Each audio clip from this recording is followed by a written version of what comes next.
Welcome back to my Madden 23 franchise with Coach Garrett Lowe. In the last episode, I led the Buffalo Bills to their second straight Super Bowl victory in a thriller against my rival Isaiah Roybal and the Detroit Lions. After consideration, I decided it was time to move on from Buffalo. I wanted to coach somewhere warmer, and that led experts to believe that I was going to be heading to South Beach to become the next coach of the Miami Dolphins. I am here to announce that rumor is false, and I am in fact going to the Jacksonville Jaguars. Full disclosure, I did have to create a new coach altogether, so I could pick the Jaguars, so now I have a new haircut and honestly look pretty stupid. The news of my departure from Buffalo spread quickly. The Bills would have a rough offseason as DeAndre Hopkins would retire, and the Detroit Lions would poach Stephon Diggs. Before I ever even coached a down for the Jaguars, I pulled off the greatest offseason in NFL history. Cowboys wide receiver CeeDee Lamb and linebacker Micah Parsons decided they wanted a piece of the pie and signed with the Jaguars. After the Chargers decided not to pay him, I offered their star safety Derwin James Jr. a 3-year, $34.5 million contract to come join the Jaguars. He accepted, of course, and just like that, we became Super Bowl favorites for the 2026 season. I showed that we were going all in on winning the Jaguars their first Super Bowl by trading away our first-round picks to the Atlanta Falcons, so I could improve our line on both sides of the ball. With no glaring weaknesses on the roster, I set my season goal to win the Super Bowl, and I made my Jaguars coaching debut on the road against the Philadelphia Eagles. After a slow start, I decided to take a deep shot to Calvin Ridley. He drew a pass interference call that led to a rushing touchdown. Micah Parsons made his first impactful play here by forcing Jalen Hurts to fumble the ball in the red zone. The very next play, I ran a jet sweep with CeeDee Lamb to get him his first Jaguars reception. Later in the second quarter, CeeDee would get his first touchdown as a Jaguar. With under a minute left in the first half, Derwin James would bait Jalen Hurts into throwing a pass over the middle to get his first interception in a Jacksonville uniform. Just when everything was going swimmingly, Trevor Lawrence fumbled and gave the ball right back to the Eagles. Hurts found Smith on the very next play and tied the game at 17. The Eagles would get the ball to start the second half and took the lead with this A.J. Brown touchdown. I realized just how loaded our receiving core was when Christian Kirk scored this touchdown to tie the game. Unfortunately, the Eagles took the lead right back just a few seconds later with this long touchdown.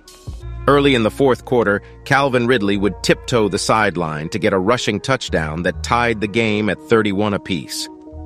After a long drive, a Dallas Goedert touchdown would give the Eagles the lead with 2 minutes left. In an attempt to tie the game, Trevor Lawrence tested Darius Slay one-on-one in coverage with Ridley and paid for it by throwing a pick to seal the game.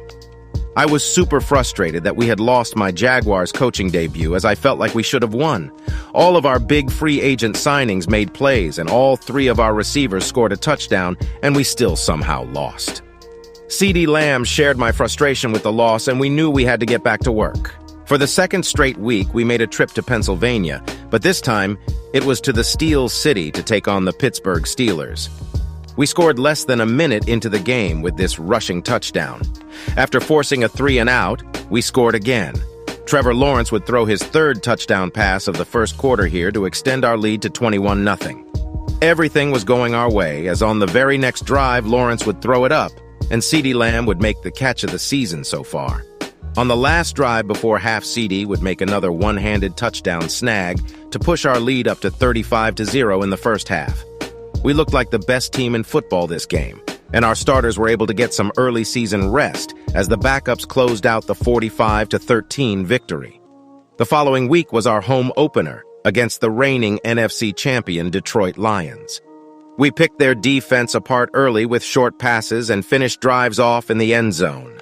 The Lions' new look offense kept them in the game with plays like this from new acquisition Stephon Diggs. But it was plays like this from CeeDee that showed we were simply the better team at this point in the season. We controlled the clock and finished off every drive with points.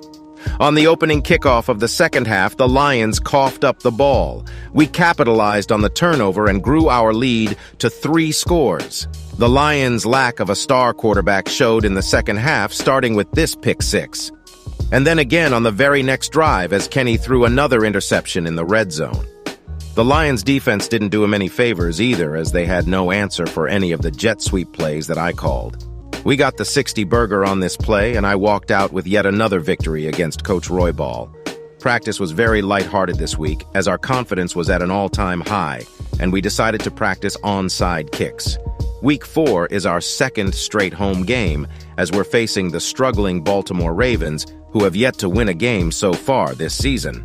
We continued to pick apart defenses in this game, too. The Jaguars' attendance rates were soaring, too, as our fast-paced West Coast-style offense, combined with the sheer number of stars on the roster, brought in more fans to our games. Evan Engram is one of the underrated stars on our roster, and he had himself a game in this one as he picks up his first touchdown here. In the second quarter, Engram would score another touchdown to give us some breathing room. A rushing touchdown in the fourth quarter would all but seal this one for us. Admittedly, this game was closer than I would have liked, but we were on a roll now as this 31-19 victory was our third straight win. After beating the Ravens, my goal in practice was to keep the team's winning streak alive without becoming complacent. We couldn't afford to lose this week's game against the 3-1 Colts. We are currently tied in the division standings, and even a game this early in the season could be crucial. The Colts marched downfield and scored first. We answered right back with a CeeDee Lamb touchdown. This game was as competitive as advertised. The momentum turned in our favor after Trevor Lawrence threw it up and CeeDee Lamb brought in a one-handed catch downfield. Evan Engram gave us the lead before the half with this touchdown. We took a 21-10 lead to start the second half with this rushing touchdown. The Colts are basically a one-player team, as the entire playbook is just to hand it off to Jonathan Taylor, and yet we still couldn't stop him as he got in for a touchdown here. The two-point conversation would be successful to cut our lead to 3. Things went from bad to worse when Trevor Lawrence said fuck it and chucked up an interception to end the third quarter. After a long drive, Jonathan Taylor rammed it down our throats to take the lead. We got the ball back and started to put together a methodical drive late in the fourth quarter. Trevor Lawrence showed great poise under pressure and even scrambled a bit to get us downfield. We broke through to take the lead right back with this beautiful touchdown pass to Evan Engram. I couldn't tell you what happened to the clip, but the Colts did retake the lead, putting us down by 4 with a little over a minute remaining. Trevor Lawrence got away with throwing a pick on this play as the defender was out of bounds. We continued to throw the ball and made our way down the field. After a Trevor Lawrence scramble, we were set up for one last play from the 7-yard with 4 seconds left.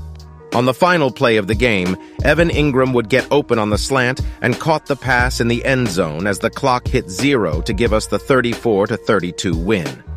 The dramatic win would improve our mark to 4-1 on the season. This week in practice, we decided to work on some of the trick plays in our playbook. We decided to call it a day, though, when Derwin James drilled Trevor Lawrence. The following Sunday, we were in Arrowhead to take on the Chiefs. On the first drive, Lawrence would get hit while trying to make a throw downfield, and it led to an interception. We were able to rebound, though, and Christian Kirk would give us a 7-0 lead on this play. The Chiefs would respond on the following drive when Mahomes found Kelsey to tie the game. My confidence in the pass game continued this game as we were seemingly shredding through Kansas City's secondary. That all changed when Lawrence floated a ball and it got picked off by Snead. The Chiefs would take a 14-7 lead just a few plays later. I had 54 seconds and decided I wanted to try to get a field goal before the half. That's when Trevor Lawrence lost the ball on this scramble and the Chiefs recovered. The Chiefs made us pay for the mistake by putting us in a 17-7 hole to end the first half. Kansas City marched right back down the field to start the second half and finished it off with a touchdown on this play. I tried my best to get us back into the game by calling hurry up after every play. My goal was to try and keep KC's defense off guard, and it worked on this drive as we finished it off in the end zone. On the first play of the fourth quarter, we would force Mahomes to throw his first incompletion of the day. That brought him to 28 for 29 passing on the day. Even with all these stars, we couldn't stop Mahomes from reaching the end zone. I put us back in the hurry-up and we started to make our way downfield. Trevor Lawrence would force a pass that would lead to his third pick of the day, and this one would result in a pick 6 to all but seal our fate. We weren't going to win, but I decided to try and finish strong by scoring one more time. We moved the ball downfield the best we had all day. And then Evan Ingram got himself another touchdown with about a minute left. I went for 2 and got it on this Trevor Lawrence scramble, but all it really did was make the score look better. I attempted the onside kick, but no dice. This capped off the worst loss of my coaching career, so far as Andy Reid had thoroughly outcoached me in this game. I decided that we were no longer going to mess around in practice, as we had grown complacent and paid for it by having our asses handed to us by the Chiefs. We got a good opportunity to rebound from the loss against the Houston Texans, who were winless through 6 games. The Texans came out and caught us by surprise as they marched their way down the field on the opening drive. They finished it off with a 1-yard handoff to take the early edge. Our first possession started off with CeeDee Lamb making yet another spectacular one-handed catch. It feels like he's already had 5 or 6 one-handed grabs this season. We tied the game at 7 with our own hand, off a couple plays later. After stopping the Texans, we got the ball back and took the lead with this touchdown. This game had been placed perfectly in our schedule after some tough games to start the season. On this play, Campbell came up with one of the most athletic-looking interceptions I've ever seen. I'm not going to show many more highlights from this game as it was never really competitive. Even on plays like this, when the Texans would make a play, they would get flagged and we would proceed to bash it down their defense's throat the very next play. It must be rough being a Texans fan even in Madden. We would have another division matchup against the Colts the following week, and this was our chance to take a stranglehold on the rest of the division. The rain had an early effect on this game as Trevor Lawrence would fumble the ball to the Colts on this run. We responded, though, and scored the first points of the game on the next drive. On the first play of the second quarter, CeeDee Lamb decided to get another candidate for Catch of the Year with this preposterous touchdown snag. Despite the hype, this game against the Colts was nowhere near as good as our Week 5 matchup as we just rolled down the field every drive. Due to the rain, they would commit to the run, and we would beat them in the passing game. The Colts quarterback had a hard time holding onto the ball on several occasions, but luckily for him, Jonathan Taylor saved his job on this play. This game was another blowout, and so I think we should go ahead and just move along to the next game's highlights. Week 9 would see us playing against our third straight division opponent, this time being the Tennessee Titans. The game started off with the Titans using a staple of my offense against me, and they scored a touchdown barely a minute into the game. We got the ball for the first time, and Trevor showed how underrated his legs were on this first down run. 2 plays later, he would find his favorite target for the touchdown.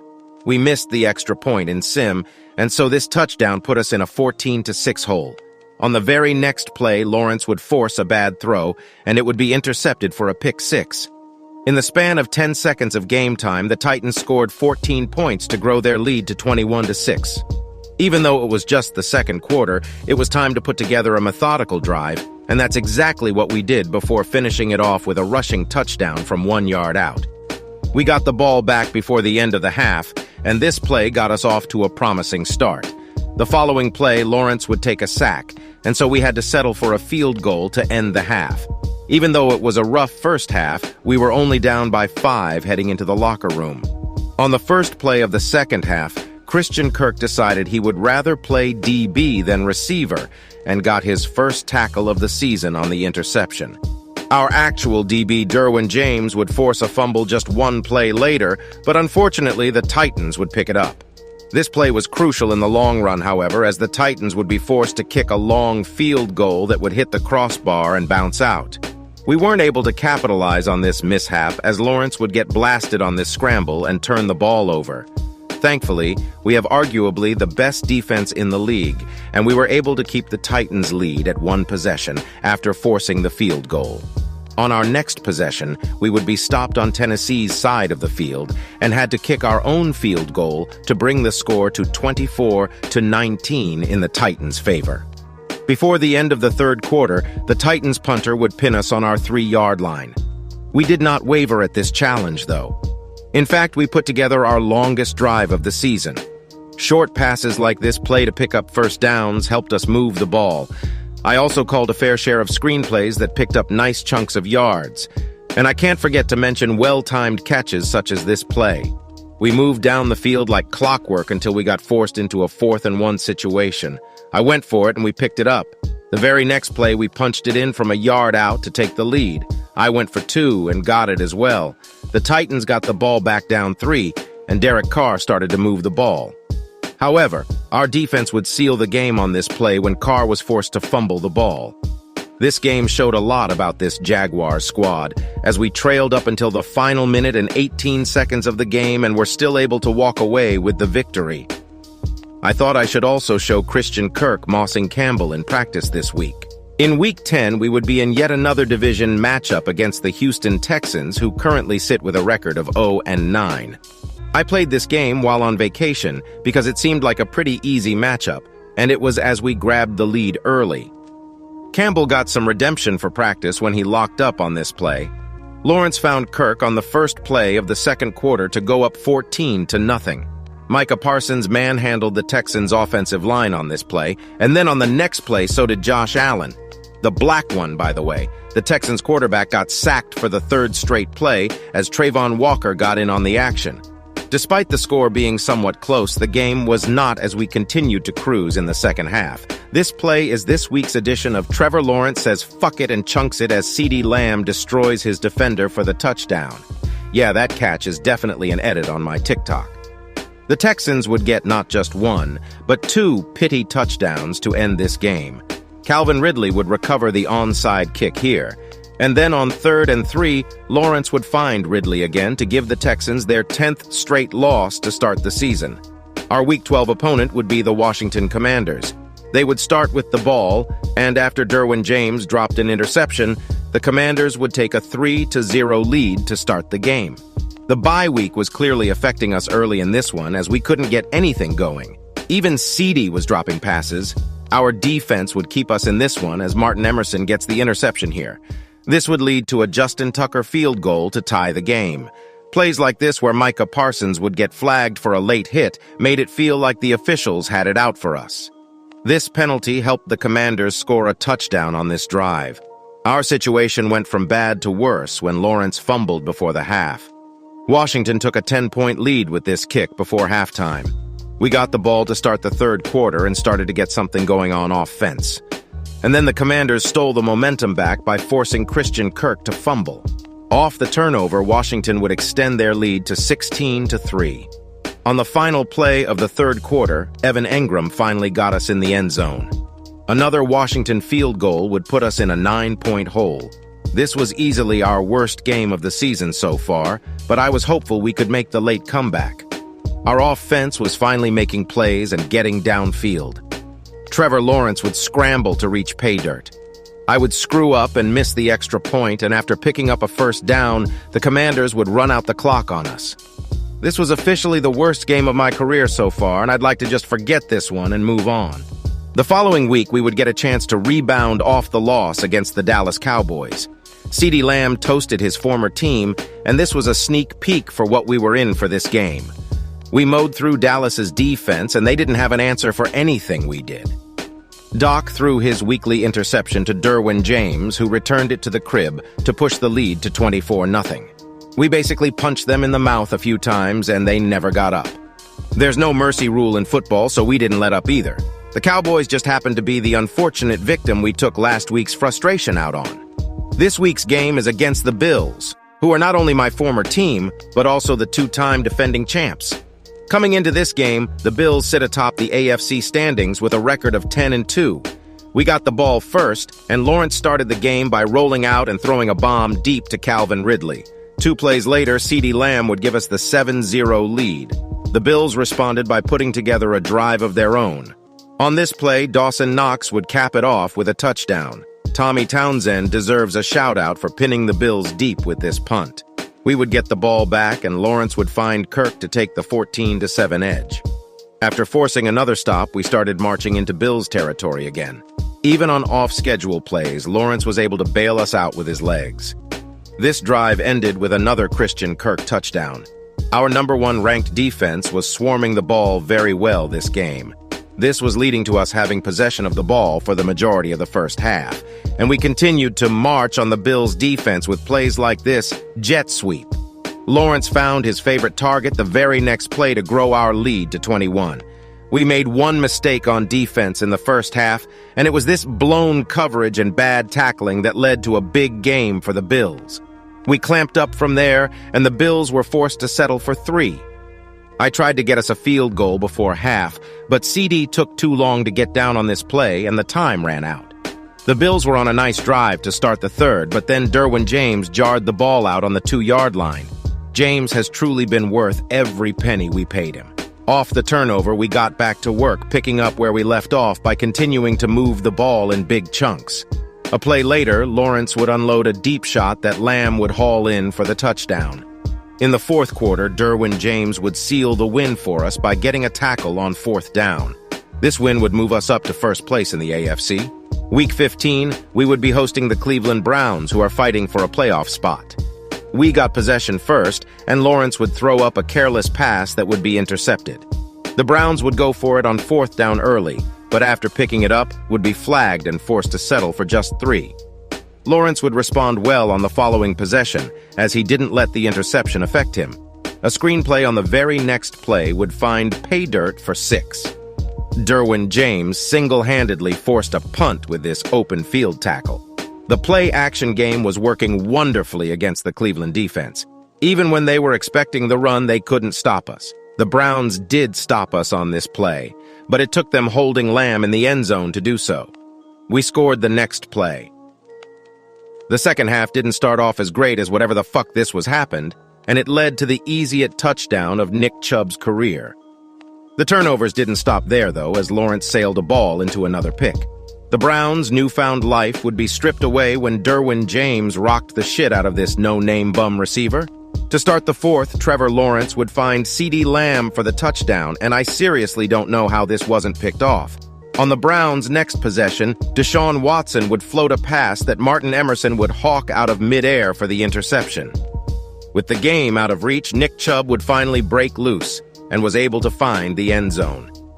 We added another rushing touchdown to the total the following drive. Week 16 was in New York.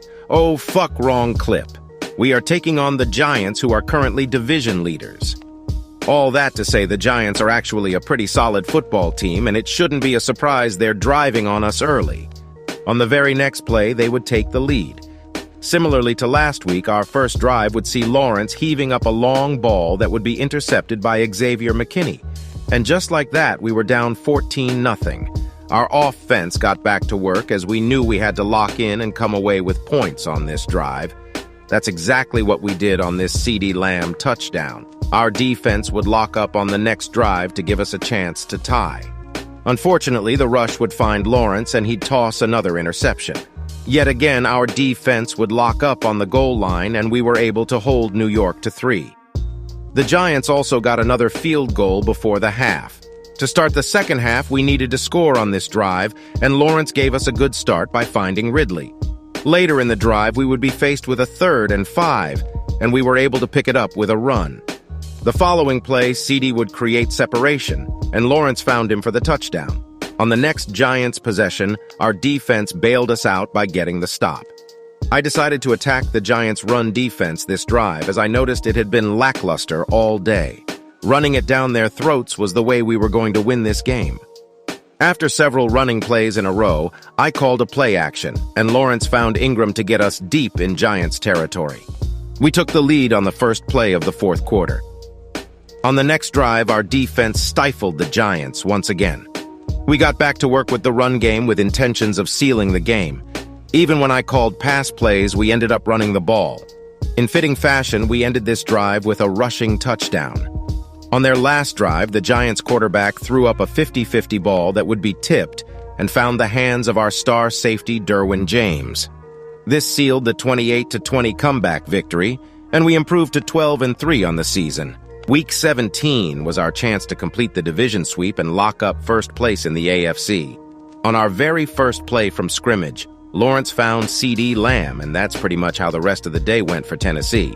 No, like seriously, it was so bad Derek Carr threw more touchdowns to Jaguars players than he did to Titans players. The Titans defense wasn't innocent either, as they allowed Trevor Lawrence to dust them on this play. It's almost like the Titans wanted us to break the record for points in a game. And it was an all-around effort, too, as here's the Titans' special teams contribution to the blowout. This touchdown gave us the 40-burger in the first half. Trevor Lawrence got his first incompletion of the game on this play. This play reminds me of when you go to a little kid's football game and none of them could tackle a loaf of bread if they tried. The last notable play came when I decided to go for 2 after scoring a touchdown so we could finish the game with 69 points. The final week of the season, we would be in the jungle to face the Bengals. We opened the game with possession, and on schedule plays like this got us down the field in no time. Lawrence found Engram to give us the game's opening touchdown. I'm going to skim through this game too because this was another blowout. Even Joe Burrow decided he wanted to help increase Derwin James' interception total. Derwin thanked him a few drives later with this love tap. Lawrence found Engram again to break the 30-point mark before halftime. The Bengals never really put up a fight in this one as we walked away with the 52-10 victory.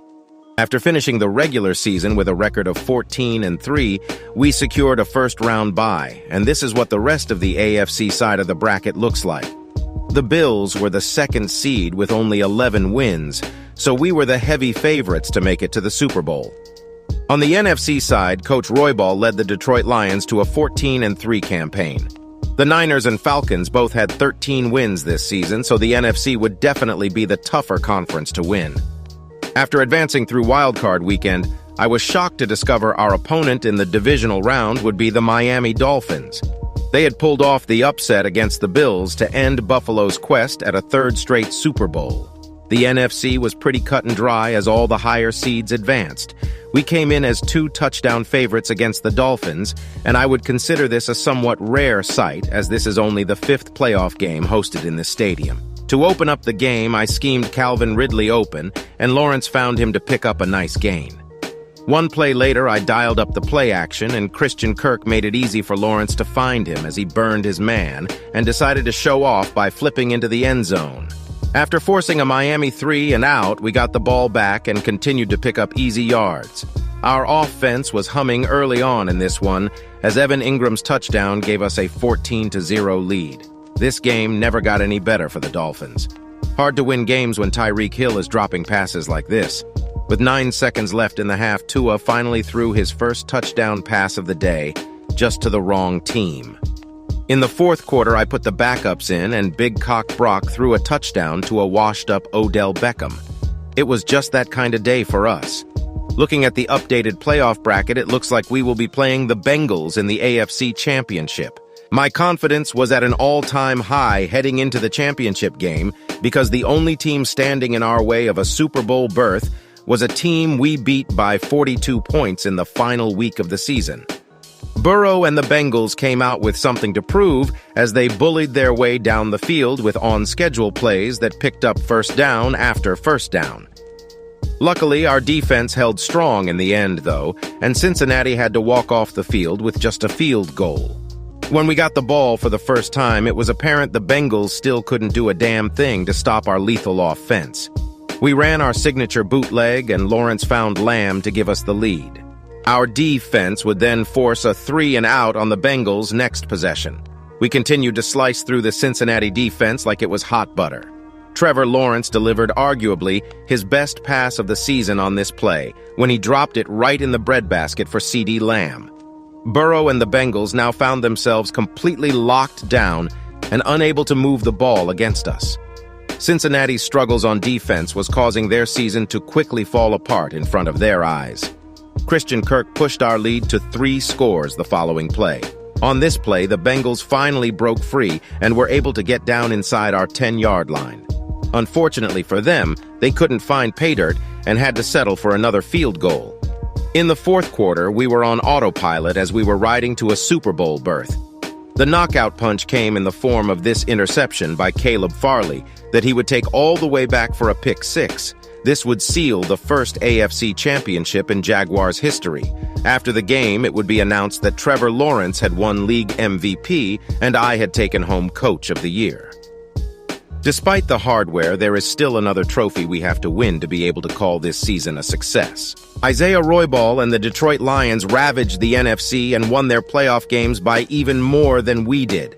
Super Bowl 61 was going to be a bloodbath. On the very first play from scrimmage, the Lions would force enough pressure to get Lawrence to throw an interception. We basically handed them a free touchdown as Kenny Pickett connected with Stephon Diggs. Typically, this is the part where I say Lawrence rebounded and led a touchdown drive, but that was not the case as he made a bad read and lofted up another interception. This set of plays made me realize that Coach Roybal has the most one-dimensional offense in the league and only one shitty play that does anything. Finally, Josh Allen busted through the line and forced a punt. Instead of going for the big plays, I tried to find dump-offs and move the ball more effectively. After a sustained drive, Travis Etienne weaved his way to a game-tying touchdown. Coach Roybal showed off his coaching prowess by running the only play he has on his play sheet but to the left, and it resulted in a pick six by Caleb Farley. The Lions' next drive was a 4-play drive where 3 of those plays were the same thing. Here's the touchdown so we can move on. On our next drive, we continued to find success by running an actual playbook. Another rushing touchdown by Travis Etienne gave us the lead. I'll give you one guess what the Lions did on their next possession. That's right, the exact same fucking play that ended up with the exact same result. A pick six. Tucker shanked the extra point and the Lions got the ball back. Same shitty play, but Pickett ran it and they scored. Lawrence made another uncharacteristic mistake and threw his 3rd pick of the game on this play. Coach Roybal called this play for the 80th time and scored to take the lead. This drive before half really showed off Trevor Lawrence's improvising skills and the sheer talent that Evan Ingram possesses as they hooked up on 2 very impressive plays this drive. Make that 3 times as Lawrence found Ingram yet again to take the lead before half. I decided to go for 2, but the play was off from the jump and ultimately failed. Kenny Pickett started the second half by throwing another interception. We didn't take advantage of it, though, as I went for it on 4th down and gave it right back to the Lions. They would make us pay, though, as they took the 34-33 lead. Coach Roybal went for 2, but would be unsuccessful. To start our next drive, Lawrence would find Lamb to get us a big gain early. The rest of the drive would be handoffs as we tried to manage the clock and wear down the Lions' defense. Finally, on the last play of the 3rd quarter, we punched it in. Lawrence found Lamb on the slant for the 2-point conversion. When the Lions got the ball back, Coach Roybal actually started running some different plays and started sustaining a drive against us. This touchdown would tie it at 41 each. The Lions stifled us on our next possession. Luckily, we got a stop of our own with about a minute remaining, and Coach Roybal was forced to take 3. We had a chance, and that's all we needed. Trevor Lawrence buried us alive, though, when he threw a pick on this play. All Coach Roybal had to do was take a knee, and the Lions would be Super Bowl champs. This is when he made the worst play call since the Seahawks passed the ball, and Kenny Pickett threw an interception. 2 plays later, this happened. Throwing now, Lawrence. He's going to let it fly. He's got a man complete. And he's across for the touchdown, and it's likely the game. And just like that, the worst game I've ever had to edit ends with the Jacksonville Jaguars winning their first Super Bowl in franchise history. Caleb Farley deservingly won Super Bowl MVP, and as we hoist the Lombardi Trophy, I would like to announce that this game was the end of both me and Coach Roybal's careers here on Madden 23. 3 rings was enough reason for me to retire, but it would come to light after the game that Coach Roybal had been fired after an incident on the beach.